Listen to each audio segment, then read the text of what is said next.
Boa noite, meus irmãos, que a paz do Senhor esteja em seus corações. Mais um dia na presença do Senhor, né? Muita coisa aí, mas estamos firmes na presença de Deus. Hoje é dia 7 de dezembro de 2025. Estamos a 469 dias do término da geração da figueira. Shalom, Poliana. Shalom, Simônia. 1 ano, 2 meses e 14 dias, né? Louvado seja Deus. O tempo tá correndo. A gente sabe que vai passar por muita coisa, mas... Boa noite, Ana Paula. A gente sabe que... Shalom, Viviane. Shalom, Andréia. A gente sabe que vai passar por muita coisa que vem vindo, mas...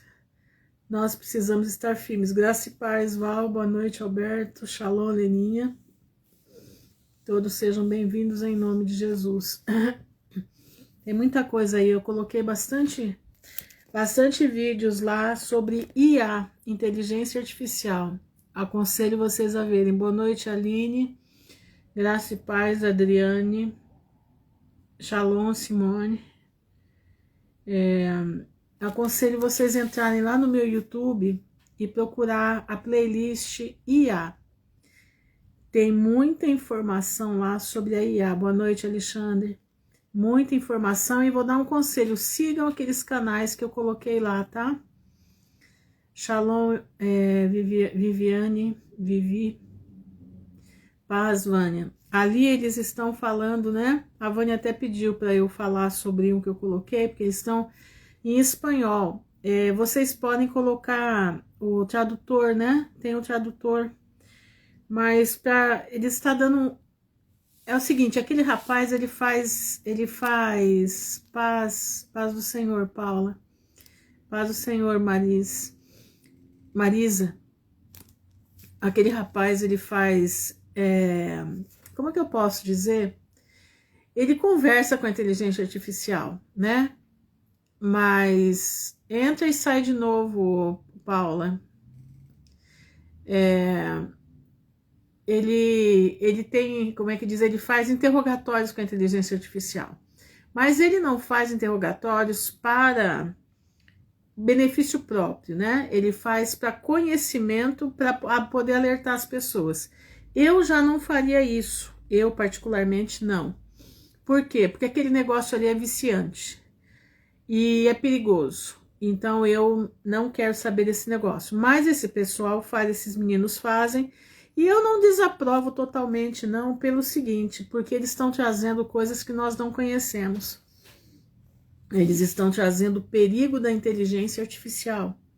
E ali eles declaram abertamente, nessas pesquisas, agora ele fez um do Baphomet, da inteligência artificial que chama Baphomet. E a coisa é assustadora, porque eles revelam a Bíblia, eles revelam o que vai acontecer. Eles revelam o que está registrado na palavra de Deus. E eles falam sobre o anticristo, eles falam sobre tudo, né? É o próprio Satanás falando, E eles falam que eles querem a alma do homem, que o interesse deles é destruir o homem, é nítido. Entendeu? Shalom, Vanise. Então é bom que vocês escutem. É porque se eu for ficar falando aqui o tempo inteiro, fica difícil. Né? O nosso assunto aqui é a palavra de Deus. A gente dá uma pincelada, mas aí eu deixo para vocês verem lá, tá bom? Deixo para vocês verem lá. Procure pôr o tradutor na legenda, tá? Tem uns vídeos que são já a inteligência artificial já traduz automaticamente, tá? Outros não, mas é bom vocês procurarem. Entender um pouquinho de inteligência artificial. Saiba de uma coisa, a inteligência artificial nada mais, nada menos é que o próprio cérebro do diabo ali conversando com os homens, tá? É o próprio Satanás, não tenho dúvida disso. Aquilo não tem nenhum tipo de invenção humana, não. Aquilo ali é o Satanás puro. Como eu disse, eu não me envolvo com isso, não quero saber disso na minha vida, mas eu sei que Deus tem aqueles que vão lá, vasculham para trazer para aqueles que não querem se meter nisso, mas ter conhecimento do que eles estão fazendo, entenderam? E creio que Deus vai guardar esses meninos, né? Que estão fazendo isso. Porque são crentes, então eles estão unindo a palavra de Deus, as profecias com que a inteligência artificial está falando, entendeu? Então eles procuram perguntar coisas concernentes ao que ela pode fazer com a humanidade e qual é a raiz dela. E eles falam abertamente, a raiz dela são demônios, são anjos caídos. Exatamente, barro e ferro se interagindo, exatamente isso. Entenderam? Então, nossa missão é colocar a nossa vida no altar, né? Nossa missão é pôr a vida no altar, porque Jesus breve voltará. Não vai demorar, irmãos, não vai. Não vai demorar e Jesus está vindo aí, tá? Nós não temos mais muito tempo, não. O tempo que nós temos é muito escasso, muito curto. E você precisa entender que a palavra de Deus diz que ele ia abreviar os tempos ainda não foram abreviados, estão sendo abreviados. Então, o tempo é mais curto ainda. Por quê? Porque se não abreviar os tempos, nenhuma carne se salvará, entendeu? Então, busca estar com Jesus. Shalom, Mila. Quase não consegui ver ao vivo por conta do fuso horário. Ah, tá. Você é de onde? Mila Santos Moraes. De que país você está? Mas é isso aí. Eu queria ler com vocês, eu posso ler o texto do pastor lá. É um texto, o que eu vou ler aqui é sobre o Apocalipse 13. Muito interessante, e eu quero que você veja, porque eu sempre digo que, como é que diz? O tempo todo, porque o curso exige. Infelizmente sim. Mas é perigoso, Então presta atenção. Esse pastor, ele treina o Apocalipse. Ah, tá, o país da águia, beleza. Que Deus te guarde aí. Deus te guarde. Você tá no olho do furacão. O olho do furacão, das intempéries que vão vir sobre a natureza. Aí vai ser arrasadíssimo. Mas Deus vai te guardar em nome de Jesus, eu creio. Vamos lá. Ele traz, eu gosto muito porque ele traz da maneira que eu penso. O Apocalipse, ele é literal, ele não está fazendo uma coisa espiritual, não, ele é literal. E eu quero ler com você sobre o Apocalipse 13. Eu achei impressionante a visão dele e queria trazer para vocês, tá bom? Vamos fazer isso? Depois eu leio a palavra com aquilo que o Senhor tocou no coração. Pode ser? Então vamos lá, né? A ferida mortal curada. Apocalipse 13:3. Presta bastante atenção nisso. Imitação satânica da ressurreição. Não recuperação política. Por que ele está falando isso? Porque o trombeta houve uma recuperação política. Um tiro que passou por aqui, que não é bem um tiro, né? Foi uma encenação, né? Então, quis dar um ar de ressuscitou, mas não ressuscitou, não chegou nem a queimar nada, né? Somente como é que diz? Foi um fake news, né? Foi um negócio muito estranho. Então, por isso que ele está falando isso. Imitação satânica da ressurreição. Não recuperação política. Por isso ele é americano, tá? Ele é americano. O espanto do mundo com uma falsa ressurreição. Presta atenção. Apocalipse 13:3 se destaca como um dos versículos proféticos mais mal compreendidos e mal utilizados em toda a Escritura. Em grande parte porque comentaristas que se recusam a acreditar no texto claro devem inventar alegorias sofisticadas para evitar admitir o que Deus escreveu. João registra: eu vi uma de suas cabeças como ferida de morte, e a sua ferida mortal foi curada. Ferida mortal, presta atenção. Foi só um peteleco. Olha aqui, ó. E toda a terra se maravilhou após a besta. Apocalipse 13:3. A passagem não é complicada. Ela apresenta uma cabeça ferida de morte. apresenta a ferida como mortal, e então apresenta a ferida como curada.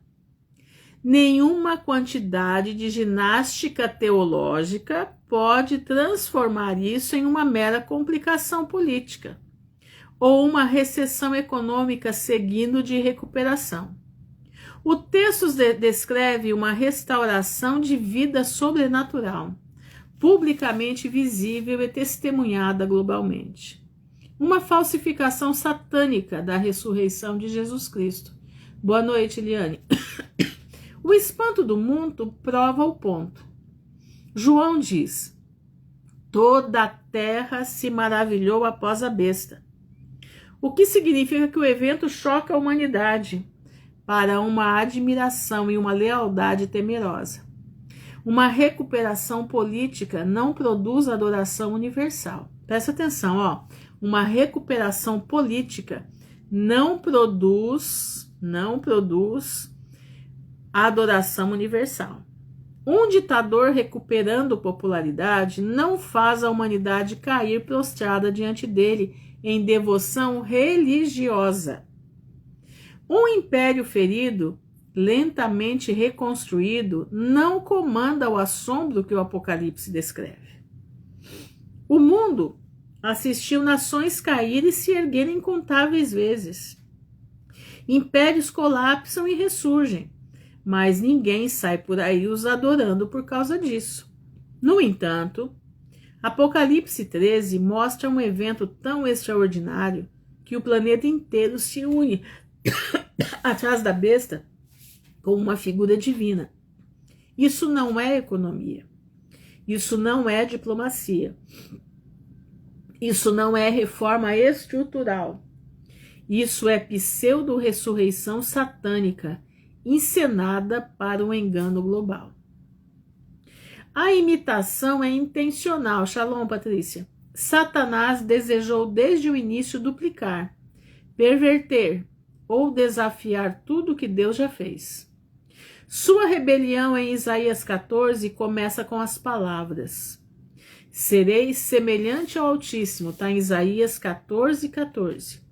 Irmãos, é bom vocês anotarem essas coisas, tá? Esses textos estão sendo dados aqui, é bom você anotar. Porque quando a internet acabar, como é que você vai mostrar isso para os outros? Tá entendendo? Anota tudo que eu tô passando aqui para vocês. Isaías 14:14 fala de Satanás. Anota aí, tá? O que ele quer ser diante de Deus. Ele não quer aniquilar as obras de Deus, ele quer falsificá-las.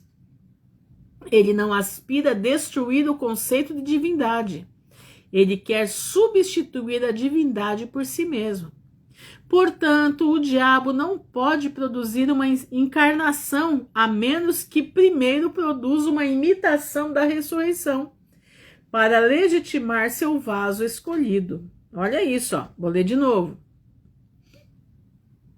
Portanto, o diabo não pode produzir uma encarnação a menos que primeiro produza uma imitação de ressurreição para legitimar seu vaso escolhido. Olha isso.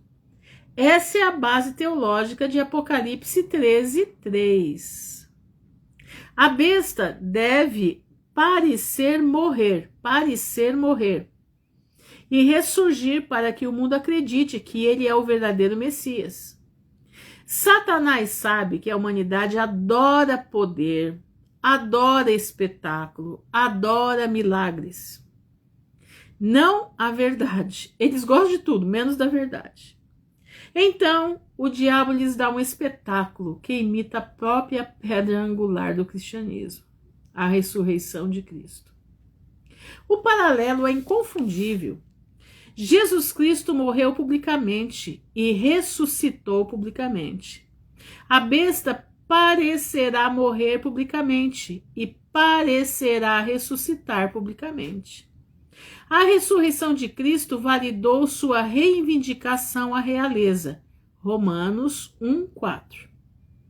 A ressurreição falsificada da besta valida sua reivindicação à realeza. Olha isso. A ressurreição de Cristo atraiu crentes para adorá-lo. A ressurreição da besta atrai incrédulos para adorá-lo. Cristo ressuscitou pelo poder do Espírito Santo, Romanos 8:11. Paz, Ana Dourado. A besta ressuscita pelo poder do dragão, Apocalipse 13:2. A ressurreição de Cristo inaugurou a igreja.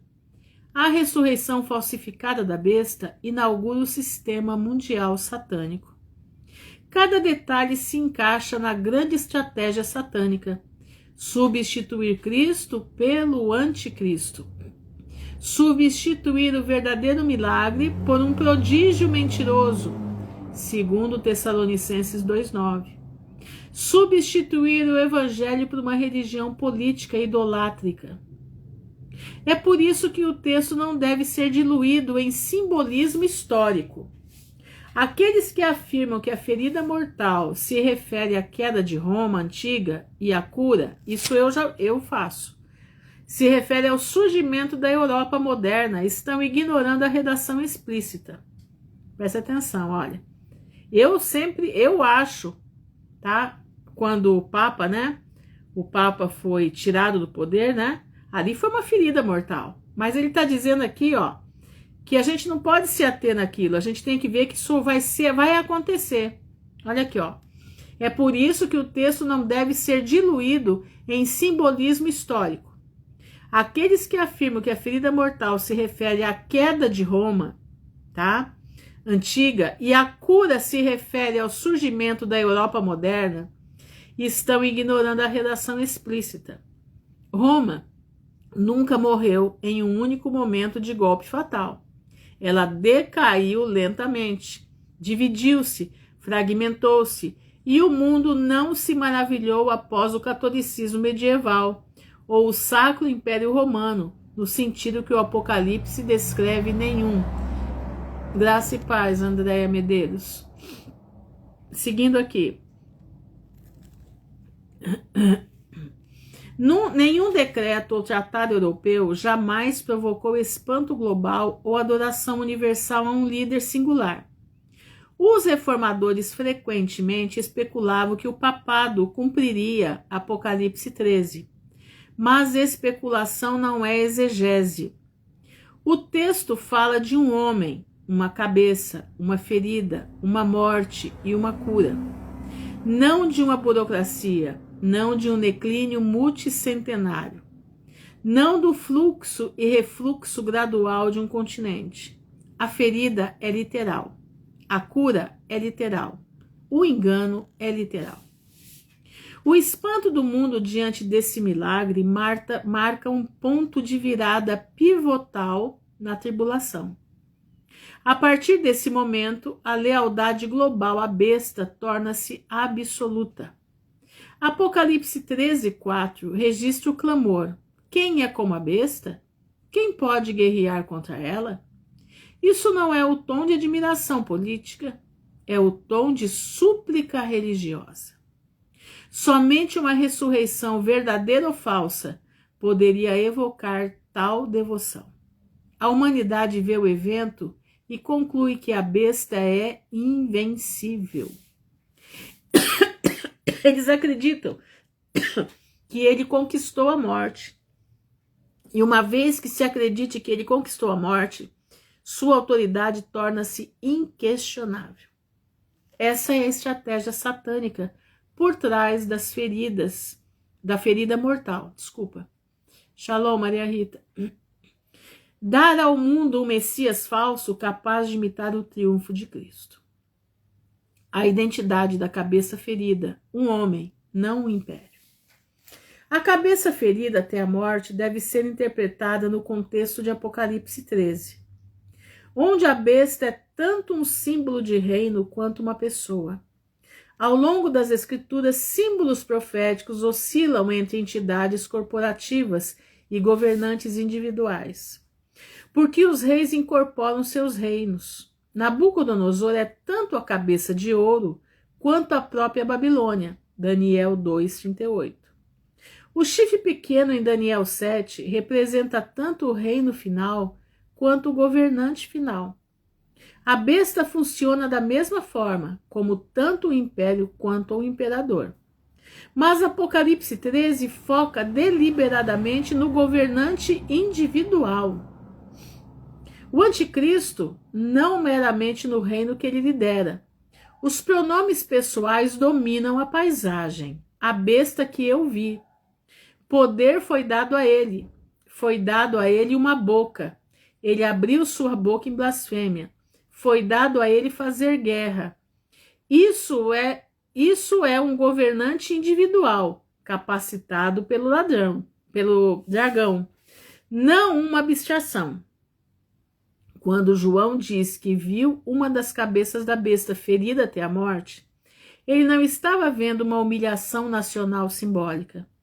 Ele estava vendo uma tentativa específica de assassinato, uma ferida mortal literal, infligida ao governante mundial final. Apocalipse 13:14 esclarece o assunto de forma inconfundível.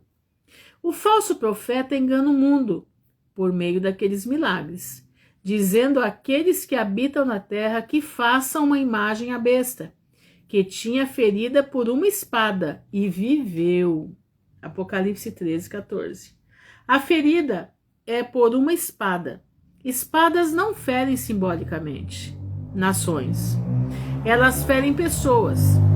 A linguagem é pessoal, direta, literal, violenta. A besta é morta. A besta ressuscita. E o mundo vê isto. A referência a uma espada também se conecta diretamente a Zacarias 11:17, que diz do pastor insensato: a espada estará sobre o seu braço e sobre o seu olho direito. Isso sugere que o anticristo será fisicamente mutilado. Olha isso, gente. Presta atenção. Por isso que eu estou trazendo. São coisas que a gente não tem a lupa para ver. Ele tem a lupa para enxergar o texto, entendeu? Presta atenção. Por isso que eu estou trazendo aqui, porque também tá fazendo bem para mim, tá entendendo? Entendam bem, eu quero que vocês entendam bem. A gente está aprendendo aqui coisas que a gente não via. Presta atenção. Olha aqui, ó. Isso sugere, ele está falando de Zacarias 11:17, que diz do pastor insensato: a espada estará sobre o seu braço e sobre o seu olho direito. Olha isso. Isso sugere que o anticristo será fisicamente mutilado na ferida fatal, talvez perdendo um olho, consistente com a imagem de uma mutilação que, no entanto, se cura por meio de uma restauração satânica. Esse detalhe físico não pode ser aplicado ao Império Romano ou a qualquer outra entidade nacional. Deve se referir a um homem. O anticristo não é a reencarnação de Roma. Ele é um governante mundial futuro habitado por Satanás. A ideia de que a ferida mortal é simbólica de uma recuperação nacional desmorona sob o peso do texto. João diz que a ferida é mortal. Impérios não sofrem feridas mortais. Interessante, né? Porque nenhum império é um organismo biológico. Impérios se fragmentam, desmoronam, desvanecem e se reorganizam. Eles não morrem no sentido de uma espada perfurando sua cabeça. Alegorizar isso é roubar do livro de Apocalipse sua precisão intencional. Se a ferida é simbólica, a cura deve ser simbólica. E então a adoração global deve ser simbólica, deixando o capítulo vazio e incoerente, uma vez que o texto é despojado de significado literal. Muito interessante tudo isso aqui. O livro do Apocalipse se torna pouco mais que um drama poético sem dentes proféticos. Além disso, a reação do mundo prova que a ferida e a cura devem ser literais, verdadeiros. O mundo se maravilhou e adorou. Nenhuma restauração política de uma nação jamais induziu adoração universal a um líder humano. Na verdade, A atitude da humanidade em relação aos poderes políticos é consistentemente cínica. As nações, a União Europeia, o Sacro Império Romano e outras coalizões nunca inspiraram temor ou submissão religiosa. Mas quando um homem é morto e volta à vida, a humanidade vê um evento sobrenatural e se rende a ele. Esse é o significado claro de Apocalipse 13:3. O anticristo é, portanto, um homem literal. Ele será literalmente ferido. Ele se recuperará literalmente e o mundo o adorará literalmente. Apocalipse 13 não é um relato simbólico de ciclos políticos. É o aviso do Espírito Santo de um engano sobrenatural. Aqueles que reduzem a ferida a simbolismo se alinham com o espírito alegorizante que rejeita a autoridade das Escrituras. Eles fazem o texto dizer o que nunca dizem, mas um crente na Bíblia aceita a declaração exatamente como está escrita: uma ferida mortal curada pelo poder satânico. A estratégia de pseudo-ressurreição de Satanás, o falso evangelho. Satanás não odeia a religião, ele prospera na religião. Nós estamos vendo aí, né? Nós estamos vendo aí pastores que estão sendo denunciados, que estão tendo pactos malignos, né? Então Satanás está prosperando na religião mesmo, né? O que ele odeia é a verdade. Portanto, seu objetivo sempre foi produzir uma religião falsa, capaz de substituir o cristianismo. A cura da ferida mortal é central para esse plano. É a tentativa do diabo de replicar a ressurreição de Jesus Cristo, que Paulo declara ser fundamento do Evangelho, 1 Coríntios 15, 3-4. Se Satanás puder produzir seu próprio Messias, com sua própria ressurreição, ele pode oferecer ao mundo um evangelho alternativo. É por isso que Paulo alertou que o mistério da iniquidade já estava em operação e que a vinda do iníquo seria mediante a atuação de Satanás, com todo o poder, sinais, prodígios mentirosos. 2 Tessalonicenses 2:9. A mentira não é meramente doutrinária, ela é sobrenatural. A ressurreição de Cristo é o evento mais poderoso da história porque validou a sua divindade. Romanos 1:4. Aliás, Romanos 1:4 diz que ele foi declarado Filho de Deus com poder pela ressurreição dentre os mortos.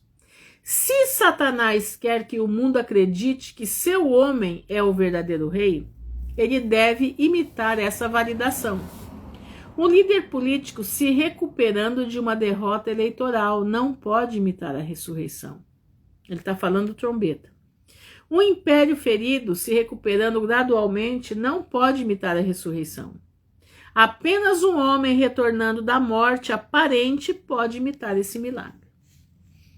Satanás entende a psicologia humana. A humanidade anseia por espetáculo, não pela verdade. Quando Jesus esteve diante de Herodes, Herodes esperava ver um milagre. Lucas 23:8. Quando Paulo pregou em Atenas, os filósofos chamaram sua mensagem de estranha, mas estavam mais interessados em novidades do que em retidão. Atos 17, 20-21.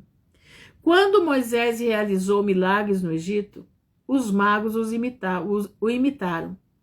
Satanás sabe que os milagres, mesmo os falsos, cativam a mente humana.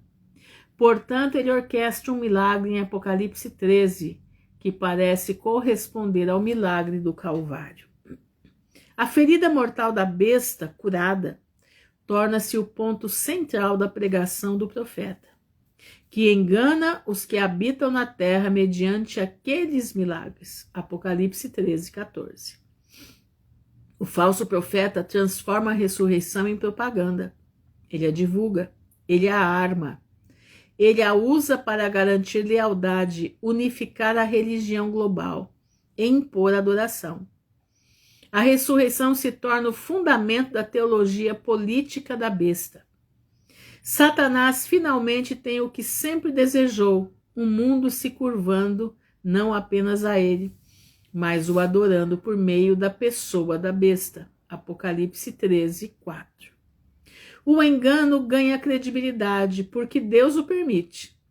Paulo diz que Deus enviará poderoso engano para que creiam na mentira. 2 Tessalonicenses 2:11. Quando o mundo rejeita a verdade, a verdadeira ressurreição, Deus permite que caiam na falsa. O ceticismo humano não os salva, ele os condena. E aqueles que se consideram céticos demais,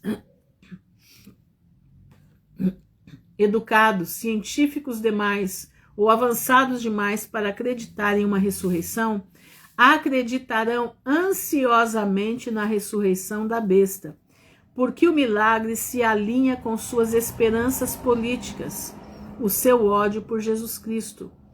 O mundo abraçará o anticristo como a fusão perfeita de gênio político e legitimidade sobrenatural. A pseudo-ressurreição de Satanás não é meramente enganosa, ela é blasfema.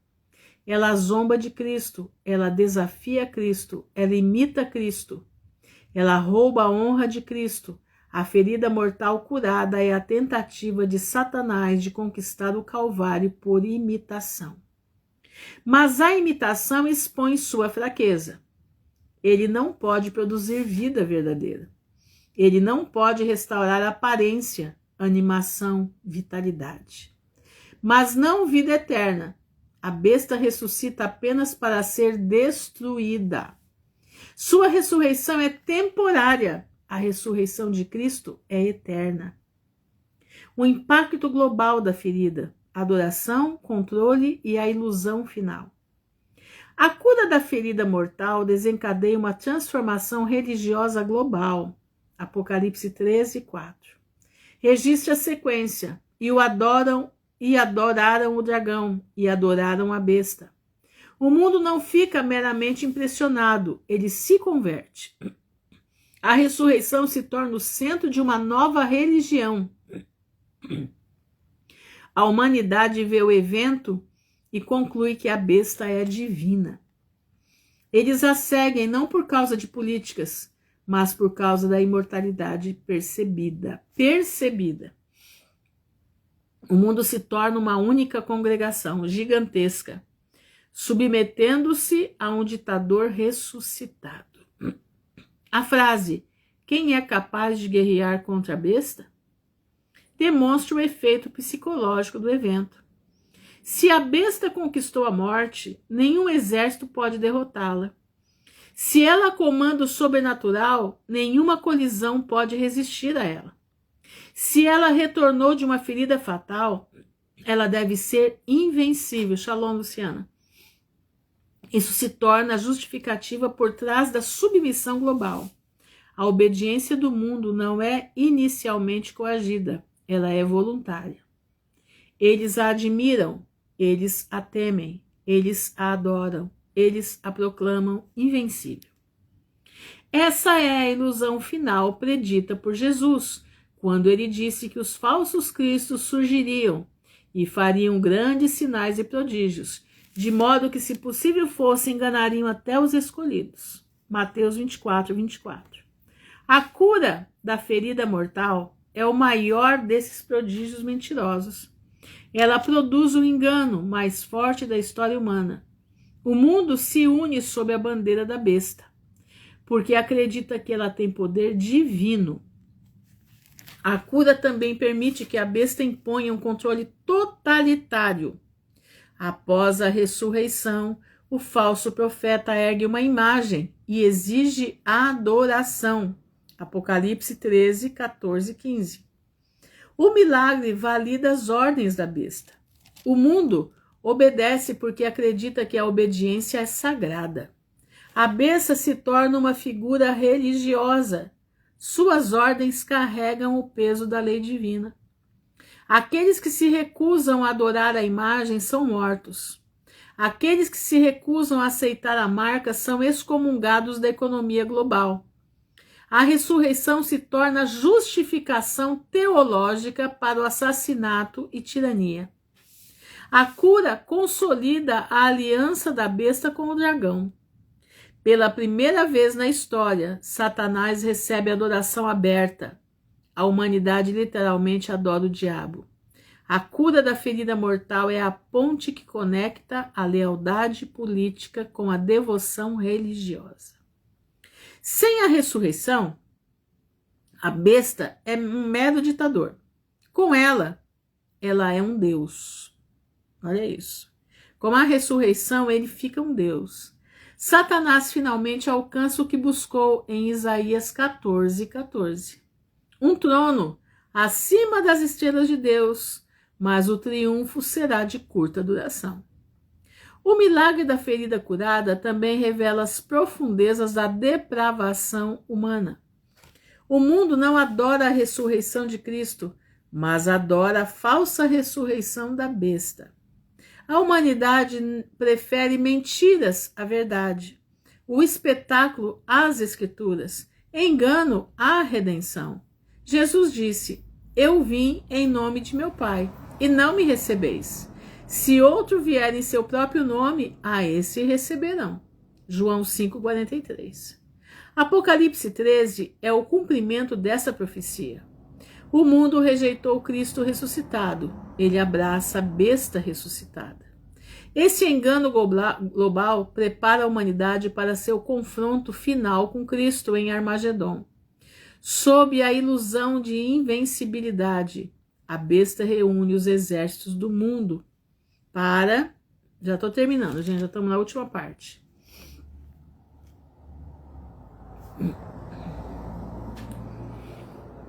Para a batalha, Apocalipse 16, 13 e 16. A ressurreição alimenta sua confiança.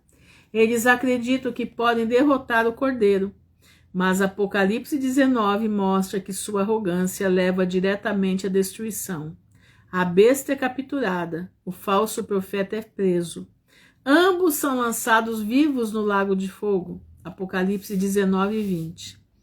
A ressurreição imitativa termina em danação eterna. A verdadeira ressurreição termina em glória eterna.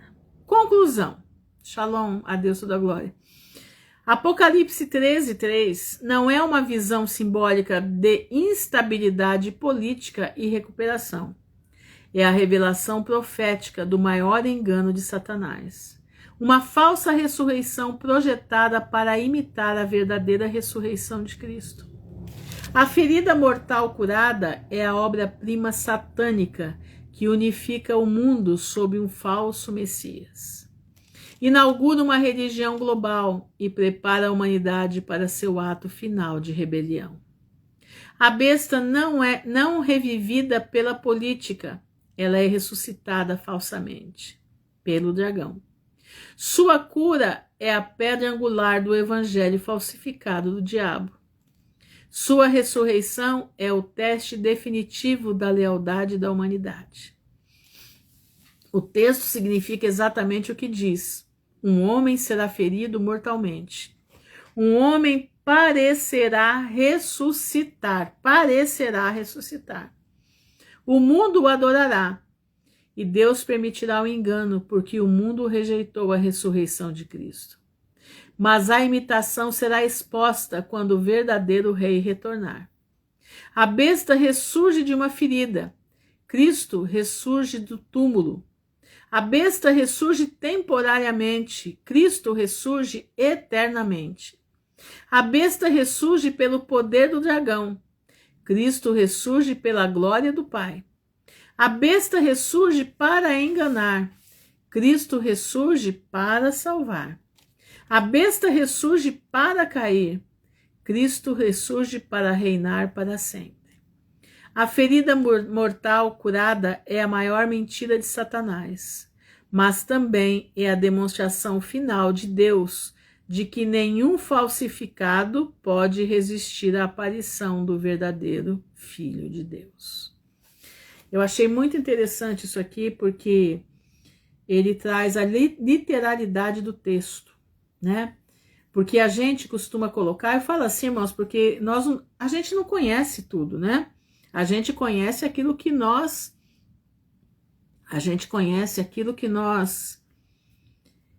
aprendemos e que nós estudamos na história e tudo mais. Então a gente sempre lê como termos políticos, mas na realidade, lendo realmente na literalidade, é um homem, né? É um homem. É claro que tem um governo por trás, tem uma, né? Como, não sei se vocês viram que eu coloquei lá no grupo, né? O Trump, coloquei aqui também nos stories ontem à noite, né? O Trump convocou 10 nações, 5 nações árabes e 5 nações europeias, né? França, Inglaterra, Itália, Estados Unidos, né? França, Inglaterra, Itália, Alemanha, França, Inglaterra, Itália, Alemanha, tem mais um europeu que eu não lembro agora qual que é. Não sei se é a Suíça ou a Dinamarca. E ele e 5 nações árabes que vão compor 10 nações mais o Trump. Entenderam?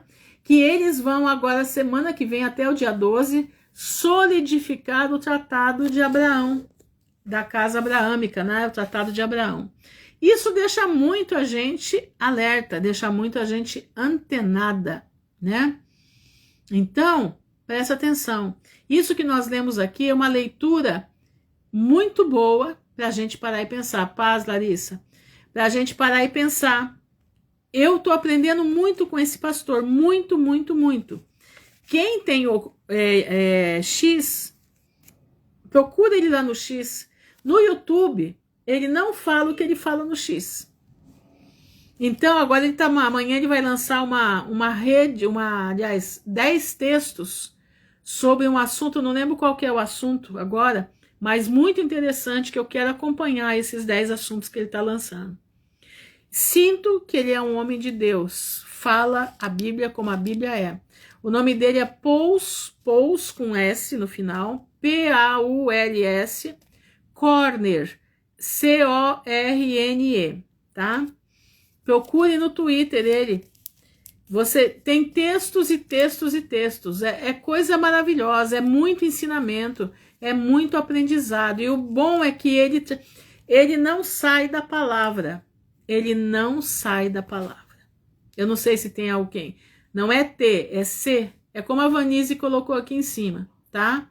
Como a Vanise colocou aqui, ó. Paul's Corner, tá?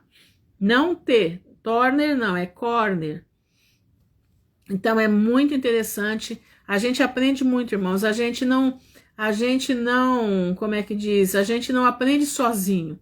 A gente aprende com os nossos irmãos. E eu gosto muito. E eu digo para você, tô aprendendo um monte, né? A gente não sabe nada, a gente aprende. Isso, é esse daí, exatamente. Mas eu quero, né, nesse caso todo, porque nós estamos para acontecer. Apocalipse 13 está para acontecer. Não vai demorar, nós temos muito pouco tempo para acontecer. E como é que está o nosso coração? Você está com o teu coração duro na presença de Deus? Como é que está a dureza do teu coração? Você já parou para observar o teu coração? É o que eu quero comentar essa noite aqui com vocês. Eu quero que você tiver com a tua Bíblia aí. Onde é o X? É o Twitter. Isso, é o antigo Twitter.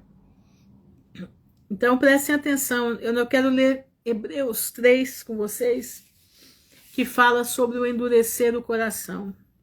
Olha isso aqui.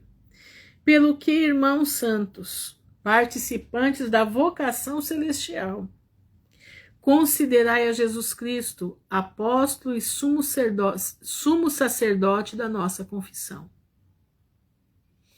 sendo fiel ao que o constituiu, como também o foi Moisés em toda a sua casa. Porque ele é tido por digno de tanto maior glória do que Moisés. Quanto maior honra do que a casa tem aquele que a edificou. Porque toda a casa é edificada por alguém, mas o que edificou todas as coisas é Deus. Presta atenção. Toda casa é edificada por alguém, mas quem edificou todas as coisas é o Senhor. Na verdade, Moisés foi fiel em toda a sua casa, como servo, para testemunho das coisas que se haviam de anunciar. Né? É um espelho daquilo que vai acontecer. Mas Cristo, como filho, sobre a sua própria casa, a qual casa somos nós. Vou ler de novo. Mas Cristo, como filho de Deus, né? Sobre a sua própria casa, a qual casa somos nós, se tão somente conservarmos firmes a confiança, a glória da esperança até o fim. Que esperança é essa que ele fala? É a volta de Jesus. A volta porque ele prometeu, né? Que ele ia preparar-nos lugar. E quando ele preparasse, ele viria outra vez e nos levaria para si mesmos, porque aonde ele estivesse, nós estaríamos com ele. Então ele está dizendo aqui, ó, a qual casa somos nós, se tão somente conservarmos firme a confiança e a glória da esperança até o fim. Portanto, como diz o Espírito Santo, se ouvirdes hoje a sua voz, presta atenção, não endureçais o vosso coração. Vou ler de novo. Portanto, como diz o Espírito Santo, se ouvirdes hoje a sua voz, não endureçais o vosso coração.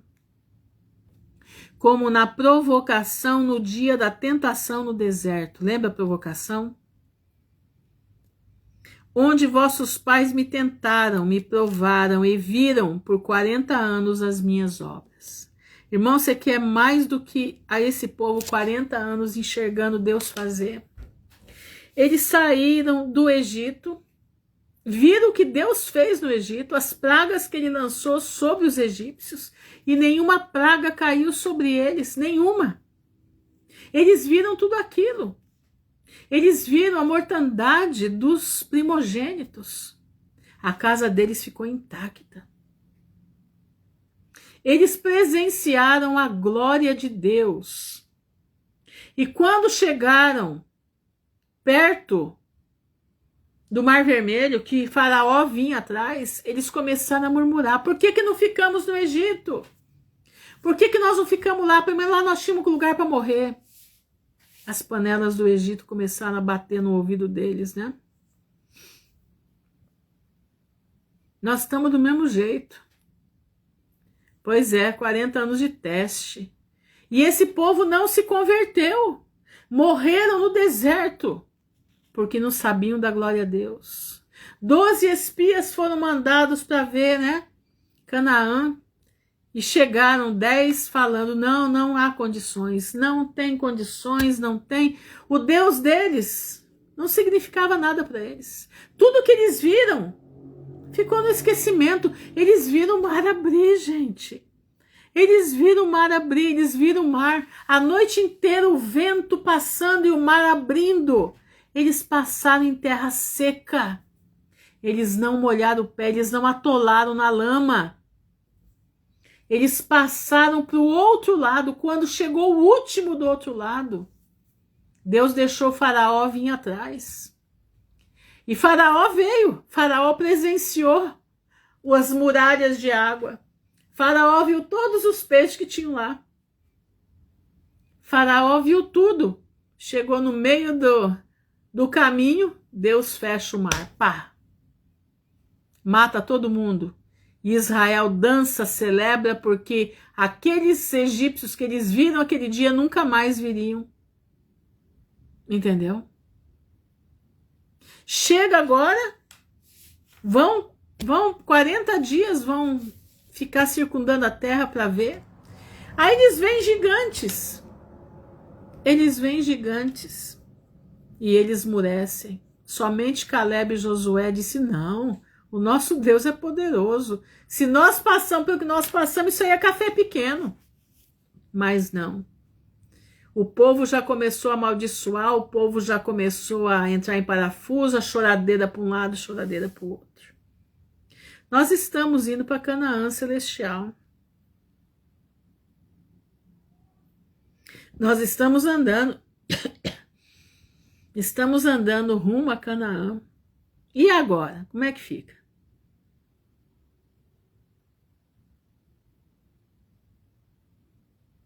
Né? Como é que fica? Como é que você está aí no teu coração?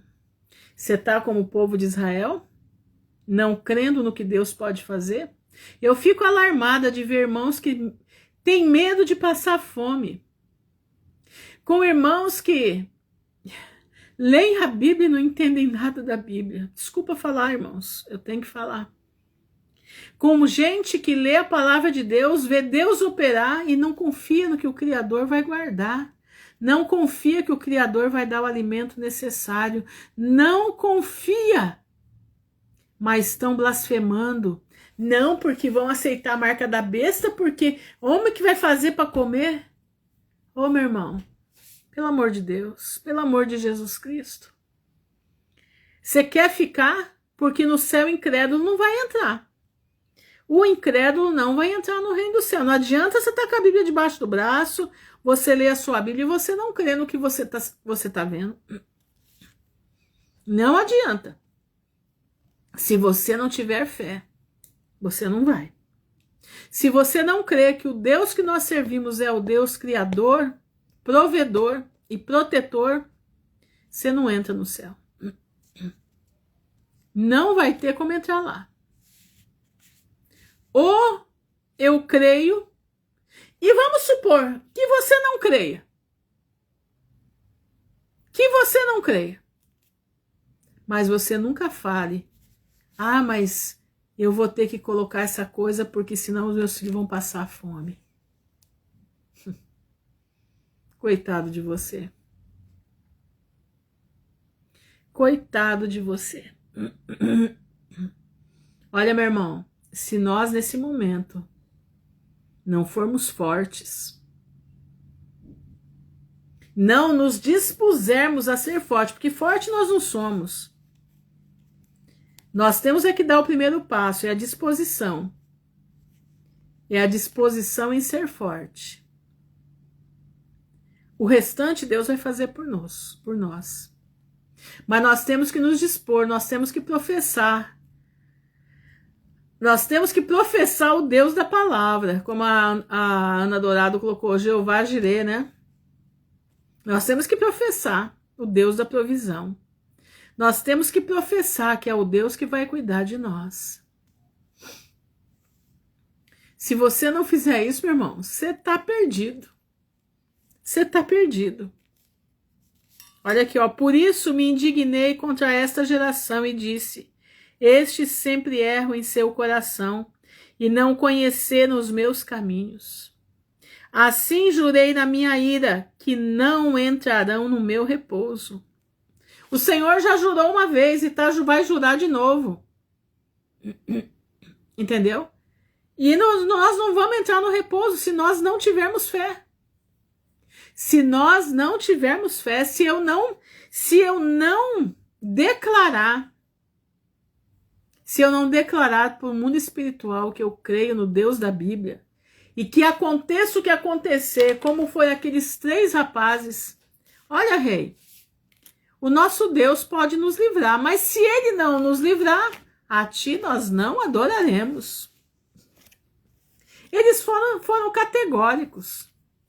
Eles foram firmes. Senhor, se tu não me deres alimento, eu também não vou procurar nada, eu vou confiar em ti. Aconteça o que acontecer, eu estou entregue nas tuas mãos. Você pode ter até a fé fraca. Você pode ter até a sua fé fraca, mas no momento em que você declara a tua posição com Deus, Deus é aquele que te abraça. Mas o problema não é esse, o problema é que já tem gente antes disso dizendo que não, mas as pessoas vão ter que ter a marca, senão não vai ter comida. Meu irmão, não vai ter comida nem para quem vai ter a marca, se você quiser saber. Tá? E você, por falar demais, presta atenção, meu irmão, põe uma uma tapa na tua boca para você parar de falar demais, parar de desagradar o Espírito Santo de Deus. Vede, irmãos, que nunca haja em qualquer de vós um coração mau, infiel, para se apartar do Deus vivo. Antes, exortai-vos uns aos outros todos os dias, durante o tempo que se chama hoje, para que nenhum de vós se endureça pelo engano do pecado. Você escutou?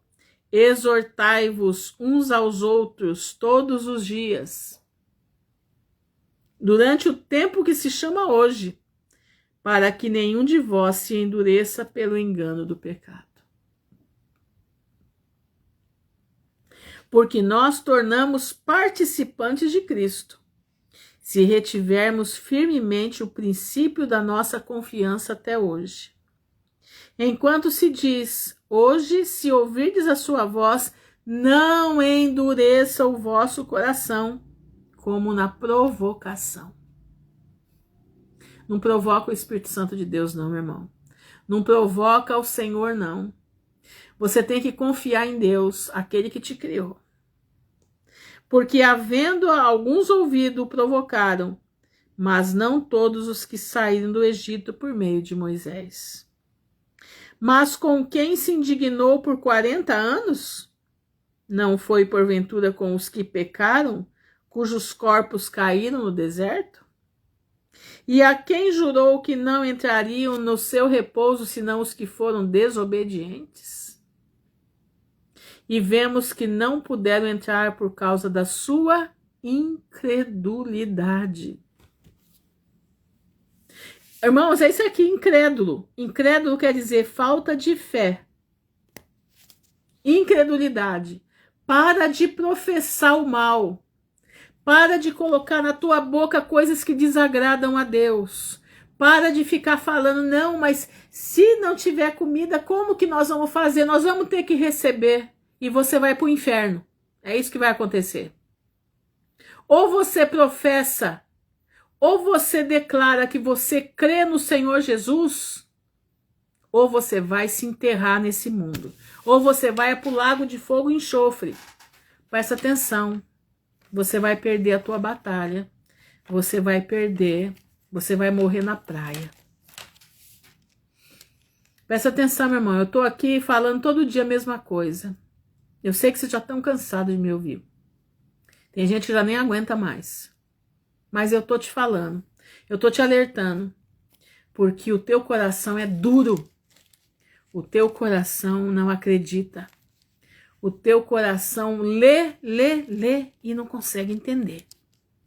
O teu coração não é um coração de carne. É um coração de pedra, de concreto. Difícil de dar uma machadada. Entendeu? Você precisa quebrar essa pedreira que tem dentro de você. Você quer a vida eterna? Então quebra a pedreira que tem aí dentro. O pastor colocou, jejum faz bem. Nem só de pão vive o homem, mas de toda palavra que sai da boca de Deus. Exatamente. Olha, meu irmão, eu só vou te alertar mais uma vez. Não professe coisas vãs. Não professe falta de fé. Se você quer dar a vida eterna, você começa a buscar a Deus para que Deus acrescente a fé em você. Você começa a clamar a Deus para que Deus te dê estratégia. Porque aquele que tem fé, meu irmão, ele vai vencer. Ele vai vencer. Aquele que tem fé como o grão de mostarda, ele vai vencer.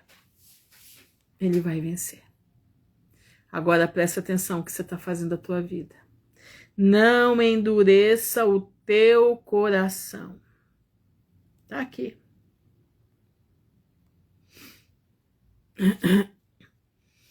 Não endureçais o vosso coração como na provocação, no dia da tentação no deserto.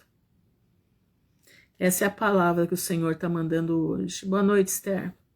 Essa é a palavra que o Senhor está mandando para falar conosco. Tira esse coração de pedra que você tem aí, esse coração de concreto.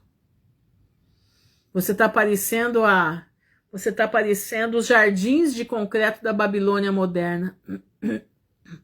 Exatamente, ele dará o escape. Você está parecendo, meu irmão, que você faz parte como é que diz? Dos bosques de concreto de Babilônia, da Torre de Babel. Esses postes todos vão cair, esses postes ídolos vão cair. Mas eu creio no poder de Deus. Nós somos árvores plantadas junto a ribeiros de águas.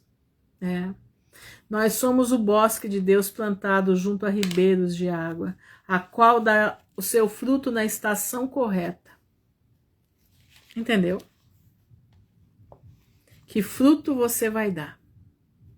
A boa pergunta. Está na hora de você decidir tua vida. Porque Jesus está voltando e não vai demorar muito tempo. Nós não temos muito tempo mais. Presta atenção. Nós estamos no final já da geração da figueira. E os dias ainda vão ser abreviados. E daí? Como é que você vai ficar? Então, coloca a tua vida em ordem. Coloca a tua vida em ordem. Porque o Senhor vem vindo. E Ele não vai levar incrédulos. Ele não vai levar gente que não tem fé. Exatamente, somos carvalhos de justiça. O carvalho, quanto mais a tempestade dá nele, mais ele se enraiza. Você sabia disso? Que o carvalho, quanto mais a tempestade dá nele, mais ele cria raízes. O rapaz que veio aqui consertar uns negócios aqui na minha casa, falou assim pra mim, você sabia que essa casa é carvalho? Falei, não sabia. Falei assim, essa casa é toda feita em carvalho. Ele foi furar a parede, né, daqui para colocar esses negocinhos aqui, colocar umas estantes aqui para mim. Ele falou, nem a máquina não entra, ele precisou colocar na mata junta para poder furar, para colocar o, como é que diz, o parafuso. Tá entendendo? Porque ela é feita de carvalho, e o carvalho é difícil de penetrar qualquer coisa nele. E quanto mais a tempestade bate, mais ele cria raízes. Que se a tempestade bater aí na tua casa, para você aprender a ter fé ainda nesses últimos dias, que você possa criar raízes como o carvalho. E que você possa alimentar a sua fé. Entendeu? Você possa alimentar a sua fé. Ó, irmãos, isso é preocupante. Isso é preocupante. Irmãos que têm dúvida ainda da hora que a fome bater na porta. A fome vai bater de qualquer jeito, porque a fome que vem, ela vem porque é juízo de Deus. É juízo de Deus. Não é só por causa da marca. A marca é um detalhe. Mas ela vem porque é juízo. O Brasil já entrou na crise da fome. Ainda está aparecendo que tem muita coisa, mas já é os últimos resquícios. Pro ano que vem, meu irmão, a situação vai ficar muito fechada. Nós temos que estar firmes, colocando a nossa vida no altar, colocando a nossa fé em prática. Sabendo que Deus é aquele que, se você se coloca na presença de Deus, antes da tua situação apertar, Ele já preparou lá na frente o teu auxílio. Eu posso dizer isso, eu sou prova disso. Vamos orar ao Senhor, colocar a nossa vida no altar, que você possa fechar os seus olhos. É pior que a fome é a de justiça, exatamente. Pior fome é de... Como nós estamos acontecendo no Brasil, né? Quanta gente injustiçada sendo presa. E os loucos sendo soltos, né? Carlos Eduardo Rosa, assistindo no celular da minha esposa, irmã. Ah, tá, acho que você é lá do YouTube, né? Lá do YouTube, eu já vi seu nome lá. Ruth, eu glorifico a Deus pela tribulação que passei em 2016. Eu aprendi que em todas as circunstâncias Jesus estará comigo. Com certeza, minha irmã. O nosso Deus é aquele que está no futuro, entendeu? O nosso Deus é aquele que está no futuro. Você só precisa declarar que você crê nele. Tá entendendo? Vamos orar ao Senhor. Senhor, nosso Deus e nosso Pai, nós estamos diante da Tua presença, te louvando, bendizendo o Teu nome. Te agradecendo, Senhor, porque Tu és soberano sobre nossas vidas. Tu és Rei de reis e Senhor de senhores, né? O Supremo não quer que nós falemos isso, mas nós vamos declarar diante dos homens do mundo, dessa internet que estão nos escutando, porque eles estão nos escutando. Então, eu estou declarando que Jesus é o meu Senhor, o meu Rei. Ele é o Criador de todas as coisas, porque o Verbo estava com Deus e o Verbo era Deus. E eu creio e eu adoro. E eu sei que o meu Redentor vive e no final se levantará a nosso favor. E eu declaro, Supremos do Brasil, nós nos rendemos somente a Cristo Jesus. Nós nos rendemos somente àquele que morreu por nós, que é Rei de reis, Senhor de senhores, Criador dos céus e da terra. Que com ele reinaremos em graça e glória. Amém? Nós te louvamos, Pai, porque nós te amamos.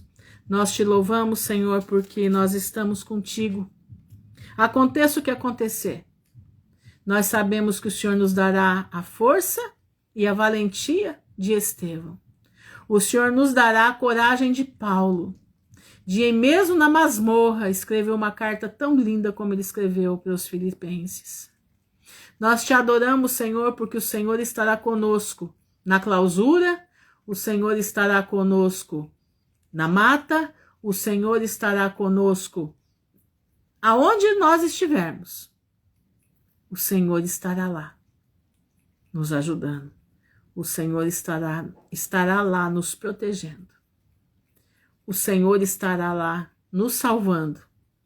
E o Senhor estará dando a graça de, se necessário for, morrer por amor de ti. Estaremos vendo a glória de Deus. E o Filho do Homem em pé à destra do Pai. Te louvamos, Senhor, te agradecemos por tudo. Agradeço pelos meus irmãos que comigo estão na jornada rumo à pátria celestial. Te agradecemos porque eu sei que o Senhor nos dará a vitória e o Senhor nos dará a vida eterna. Aconteça o que acontecer nesse mundo. Esse corpo aqui já está morto. Eu quero a vida eterna. Esse corpo aqui vai derreter, mas a minha alma estará com Cristo. Eu te louvo, Senhor, dá coragem para os meus irmãos, para mim também, porque eu sou fraca de coragem. Mas eu creio no teu poder. Eu creio que quando eu declaro para o mundo espiritual, o teu poder vem sobre a minha vida.